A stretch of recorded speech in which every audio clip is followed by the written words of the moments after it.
Hello, good morning students. मैं आपकी EVS ma'am आपको ईवीएस पढ़ा रही हूँ। तो जो हमने कल पढ़ा था पहला टॉपिक एयर पोल्यूशन, उसमें हमने इंट्रोडक्शन और डेफिनेशन ऑफ एयर पोल्यूशन पढ़ा था। तो और कंपोजिशन पढ़े थे। आज हम पढ़ने वाले हैं sources of air pollution. Sources मतलब ये कहाँ से आता है, एयर पोल्यूशन का क्या सोर्स है कि वो हमारे एनवायरनमेंट में एडप हो जाता है। तो आज हम यही सोर्सेज एयर पोल्यूशन के पढ़ने वाले हैं। अब जो सोर्सेज ऑफ एयर पोल्यूशन है उसको क्लासिफाई किया गया है दो ग्रुप्स में। वैसे जो हमारा एयर पोल्यूशन है वो काज्ड बाय नेचुरल प्रोसेस या ह्यूमन एक्टिविटीज़ की वजह से होता है। तो इसी सोर्स ऑफ एयर पोल्यूशन को क्लासिफाई किया गया दो ग्रुप्स में। पहला था नेचुरल सोर्सेस, दूसरा था मैन मेड सोर्सेस। नेचुरल मतलब जो कुदरती होता है, एनवायरनमेंट में जो कुदरत के ज़रिए कुदरती नेचुरली जो एयर पोल्यूशन हो उसको नेचुरल सोर्स बोलते हैं, जो नेचर के थ्रू आया होता है। सेकंड जो है वो मैन मेड है, मतलब इंसानों के ज़रिए किया गया पोल्यूशन। एंथ्रोपोजेनिक एक्टिविटीज़ जो ह्यूमन एक्टिविटीज़ होती है उनकी वजह से, जो एक्टिविटीज़ की वजह से कुछ क्रिएट हो जाती है प्रॉब्लम्स, पोल्यूशन क्रिएट हो जाता है, तो वो सोर्स बनता है हमारे पोल्यूशन का। चाहे वो नॉइज़ हो, एयर हो, वाटर हो, कुछ भी, तो वो पोल्यूशन का सोर्स बनता है। तो मैन मेड भी एक सोर्स है हमारे एयर पोल्यूशन का। अब है हमारा natural sources of air pollution, जिसको हम अब अच्छे से पढ़ेंगे कि natural sources of air pollution क्या है।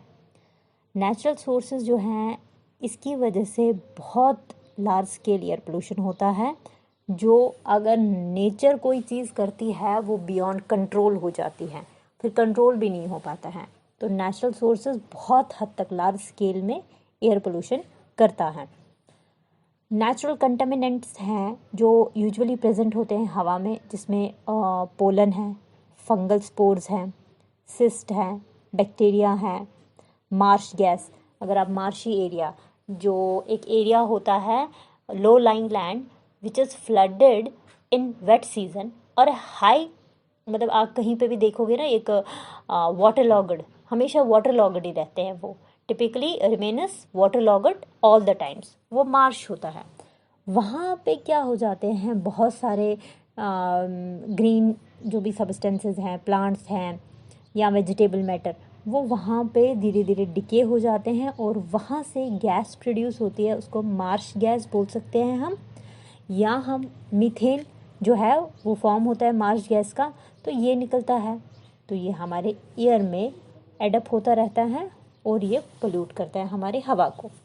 जैसे पोलन है, ये भी तो हवा में ही घूमते हैं बाय विंड डिस्पर्शन या बर्ड्स के थ्रू, या फंगल स्पोर्स, बैक्टीरिया, ये सब जो होते हैं हवा में। कभी कभी हमें फंगल इन्फेक्शन होता है, क्यों होता है? क्योंकि हवा में होता है, तो वो हमारे कांटेक्ट में आके हमें भी इन्फेक्ट कर जाता है।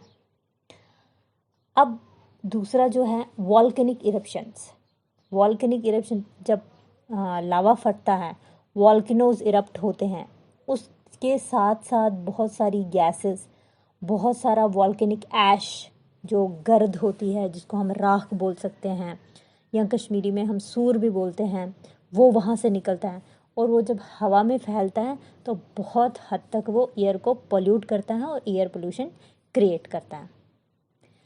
कार्बन मोनोऑक्साइड भी निकलता है, बहुत सारे आप देखोगे मीथेन, जो मैंने आपको भी बताया, जैसे मार्शी एरिया में बहुत सारा गैसेस निकला, मार्शी गैसेस, वहाँ का जब मीथेन ब्रेक डाउन होता है तो कार्बन मोनोऑक्साइड वहाँ से निकलता है।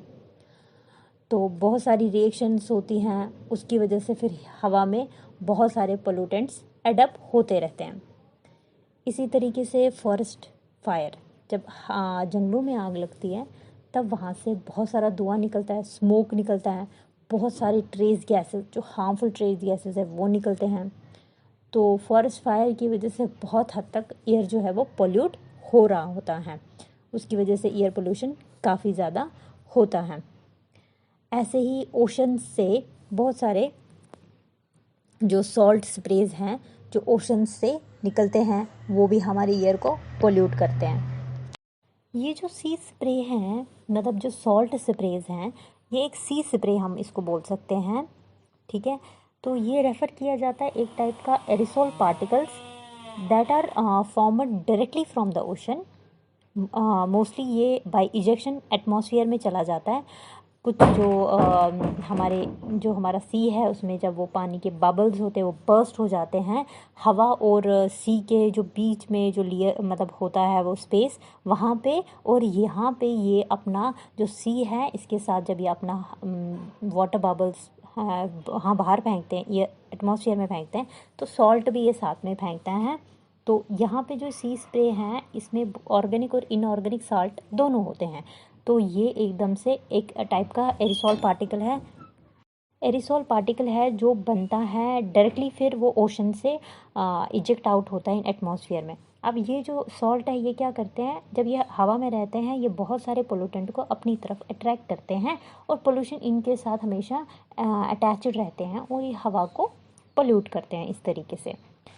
और हमारे इसमें है डस्ट स्टॉर्म्स। जब कभी गंदगी चलती है, गर्द चलती है, विंड चलती है, तो उसके साथ बहुत सारे हमारी जो मिट्टी है, धूल है, वो उड़ती है, तो वो भी तो हवा को पोल्यूट ही करती है। तो ये नेचुरली होता है क्योंकि हवाएं चलना, ये सारी चीज़ें, आंधी आना, स्टॉर्म चलना, तो ये सारी चीज़ें हवा में चलती हैं और ये नेचुरली होती हैं। जब ये हवा में जाएंगी तो हमारे हवा को ये पोल्यूट करती है।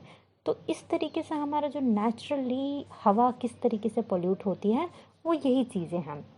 कभी आग लग जाती है जंगलों में, कभी हमारे वॉल्केनिक इरप्शन होता है, उसकी वजह से बहुत सारे गैसेस, वॉल्केनिक एशेस, ये सारी चीज़ें हवा में चलती है। यहाँ बैक्टीरिया, फंगस, गैसेस जो मार्शी एरिया में है, यहाँ डस्ट स्टॉर्म ही ले लो, तो ये सारी चीज़ें क्या करती है हमारे एयर को पोल्यूट। मगर ये आती कहाँ से, नेचुरल सोर्स है और ये हमने तो नहीं किया, ये नेचुरली खुद ब खुद प्रोसेस होके हवा में चल के ये एयर को पोल्यूट कर देती है।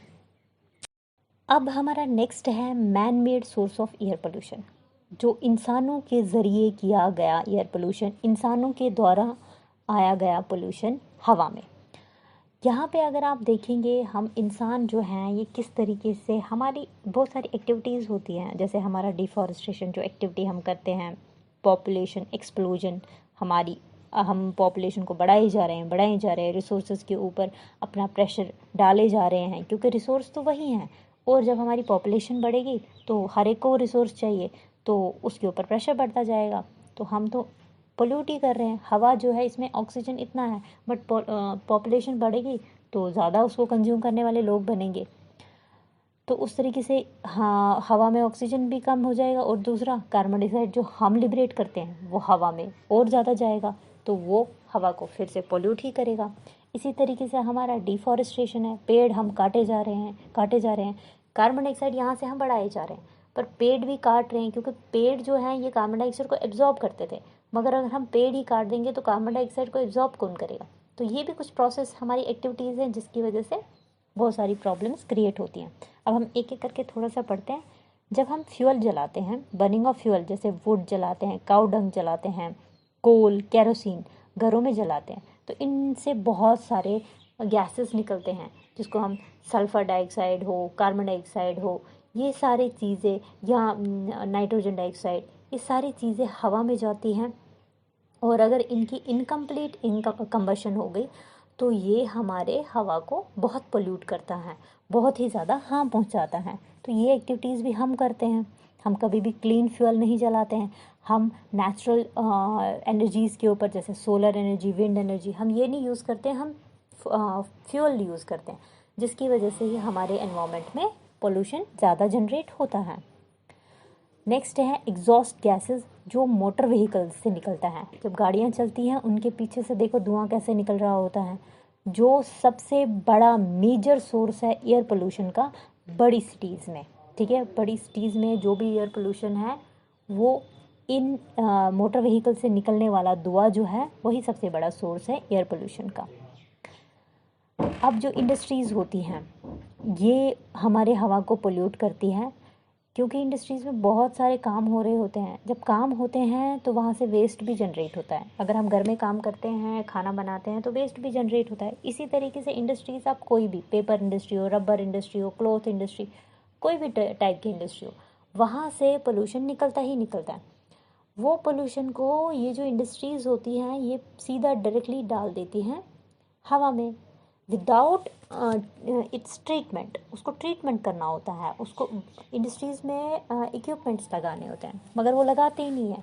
मतलब हाँ, जो भी इंडस्ट्रीज़ में गैसेस, हार्मफुल गैसेस निकलती हैं उसको ट्रीट करने के लिए इक्विपमेंट्स लगाए जाते हैं, जो हम आगे जाके पढ़ेंगे भी। जो हमें क्या कैसे हम ट्रीट करते हैं हार्मफुल गैसेस। अगर हमें इंडस्ट्री से बाहर निकालने हैं तो उनको पहले ट्रीट करके क्लीन करके उस हवा को बाहर निकालना है। तो इंडस्ट्रीज़ को कुछ इक्विपमेंट लगाने हैं, बट इंडस्ट्रीज़ लगाती नहीं है। वो इसी तरीके से जो ये पोल्यूटेंट वाले गैसेस हैं ये बाहर छोड़ देती है, जैसे sulphur dioxide, oxides of carbon, nitrogen oxide, chlorine, asbestos dust, cement dust. ये सारी चीज़ें इंडस्ट्रीज़ में बनती हैं और इंडस्ट्रीज़ इनको हवा में ऐसे ही छोड़ देती है। अपना काम निकल जाता है, बाकी चीज़ें हवा में छोड़ती हैं। उसकी वजह से भी हमारा एयर पोल्यूट हो रहा होता है। थर्मल पावर प्लांट्स अगर आप नेक्स्ट ले लेंगे, वो भी हमारे हवा को बहुत पोल्यूट करता है, क्योंकि वो सल्फ़र डाइऑक्साइड और फ्लाई ऐश हमेशा हवा में छोड़ रहा होता है। एक और है न्यूक्लियर पावर प्लांट्स, उसकी वजह से पोल्यूट होता है हवा। कैसे? वो जो है वहाँ से रेडियो एक्टिव रेज़ निकलती हैं, और रेडियो एक्टिव रेज़ जो होती हैं ये बहुत ही हार्मफुल होती है हमारे लिए भी और हमारे एयर के लिए भी। अब हमारा नेक्स्ट है, जब हम फर्टिलाइज़र्स या पेस्टिसाइड्स एग्रीकल्चर में यूज़ करते हैं, ये जो फर्टिलाइज़र्स और पेस्टिसाइड्स हैं ये हमारे हवा में जब हम स्प्रे कर रहे होते हैं फर्टिलाइज़र का या पेस्टिसाइड का एग्रीकल्चर में, तो ये इनके फ्यूम्स हवा में भी चले जाते हैं। तो ये हमारे उसके लिए, क्योंकि इनमें केमिकल होता है, तो ये हमारे हवा के लिए बहुत ही हार्मफुल है। और बाद में वही हवा में जब ये केमिकल प्रेजेंट होगा तो धीरे धीरे तो हम भी वही सांस लेंगे, या हमारे पेड़ पौधों पे भी वही पहुंचेगा। हाँ, ऊपर से रेन आएगी, उसके साथ ये रिएक्शन करेंगे और ज़मीन पे पहुंचेंगे। ज़मीन में हमारे बहुत सारे माइक्रो ऑर्गेनिजम्स हैं जो हमारे लिए एज अ डिकम्पोज़र काम करते हैं, मगर ये उनको भी हार्म पहुँचाएँगे। तो ये फर्टिलाइज़र और ये जो पेस्टिसाइड्स हैं एग्रीकल्चर में ये पोल्यूट करते हैं हवा को। नेक्स्ट है माइनिंग एक्टिविटीज़। जो ये माइनिंग एक्टिविटीज़ हैं इसमें भी बहुत, जब हम माइनिंग करते हैं, कहीं खुदाई करते हैं, वहाँ से आपने देखा है कितनी ज़्यादा डस्ट निकलती है, पार्टिकुलेट मैटर हवा में चला जाता है, और वही पार्टिकुलेट मैटर जो होता है ये पोल्यूट करता है हवा को, क्योंकि ये बहुत सारी चीज़ें अपने साथ एब्जॉर्ब करके रखता है। ये बहुत ही हार्मफुल होता है पार्टिकुलेट मैटर। ये जो माइनिंग एक्टिविटीज़ है आपने देखा ही होगा, चाहे कहीं पे भी कोयले की खान हो, ये सारी चीज़ें, या स्टोन क्रशिंग जहाँ हो रही होती है वहाँ भी कितनी धूल उठती है। तो ये सारी चीज़ें हवा में जाती हैं, और अगर वही धूल हमारे अंदर गई, हमारे रेस्पिरेटरी सिस्टम में गई, तो ये हमारे फेफड़ों को ख़राब करते हैं, लंग्स को ख़राब करते हैं, सांस लेने में हमें दिक्कत हो जाती है।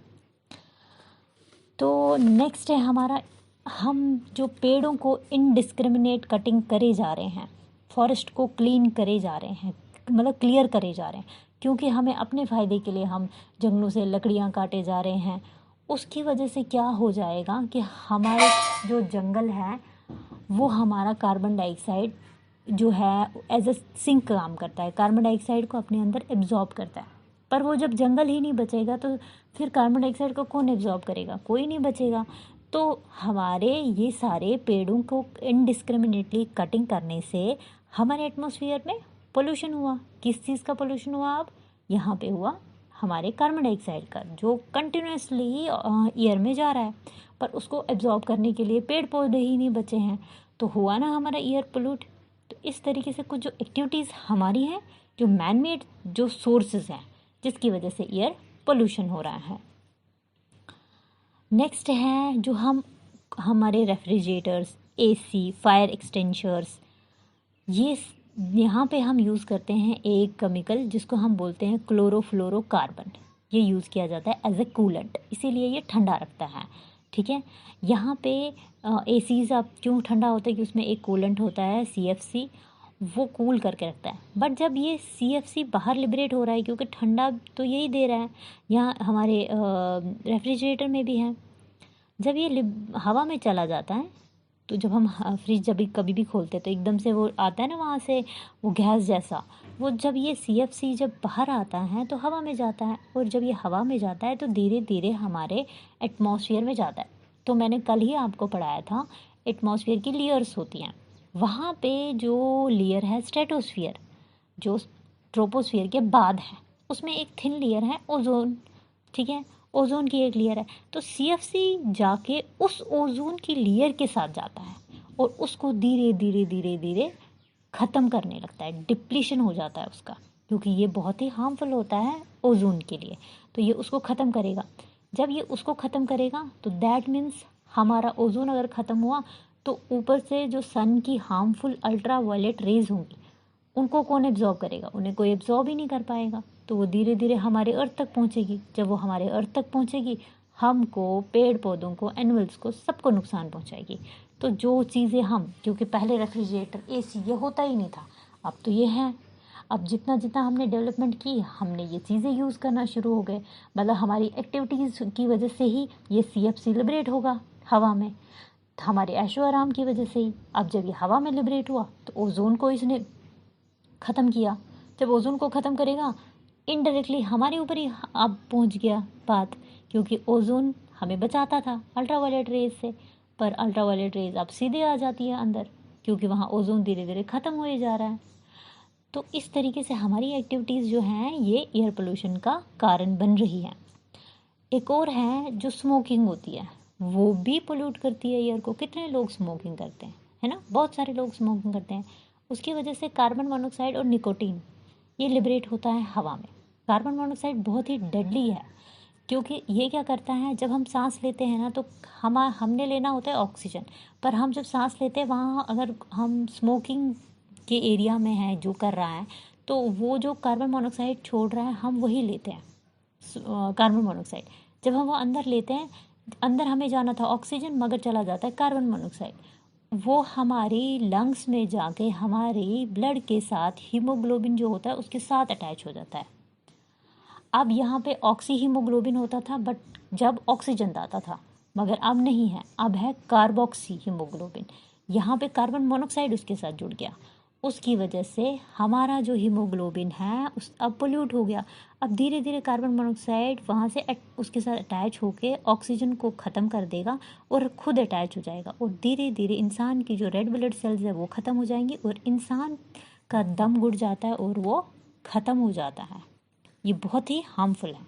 तो ये सोर्सेज थे एयर पोल्यूशन के, मैन मेड और हमारे नेचुरल सोर्सेज।